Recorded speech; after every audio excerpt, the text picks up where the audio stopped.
demonstrated his car control by managing to turtle the car, literally driving upside down to cross the checkpoint line and safely respawn, a technique much more difficult than it looks. He then did checkpoint 4 on his first try, and on checkpoint 5, the tight gap jump, he passed it after just 4 respawns.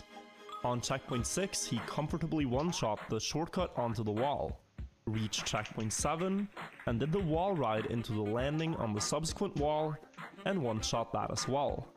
This was turning into an incredible run.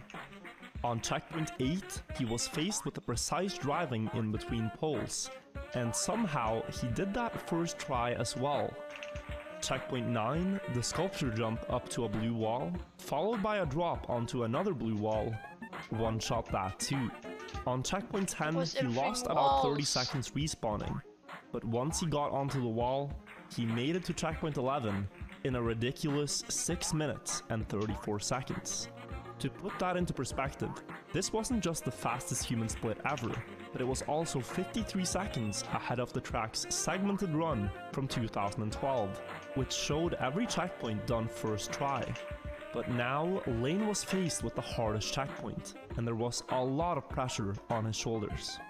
Unfortunately, on the run that could have been, he didn't one-shot checkpoint 11, and he didn't get it second try either. But on his third try, he succeeded, as he made it to checkpoint 12 in 8 minutes and 44 seconds, which still made it the fastest run ever. And Lane had a trick up his sleeve to go even faster. On checkpoint 12, where players traditionally land on the wall, turn around and climb over a small ledge backwards, Lane maintained enough speed to drive over it forwards, saving 20 seconds as opposed to turning around. When he got to checkpoint 15, he was nearly 6 minutes ahead of Knock, and with a great ending, the first ever sub 20 was within reach. But some mishaps made him struggle a little bit with landing on the pipes, and it took him 2 minutes to get past it. He was driving as calmly as he could while trying to push for the record, and as he got to the final checkpoint, he had 19 minutes on the timer. For the sub 20 dream, he needed to get it first try.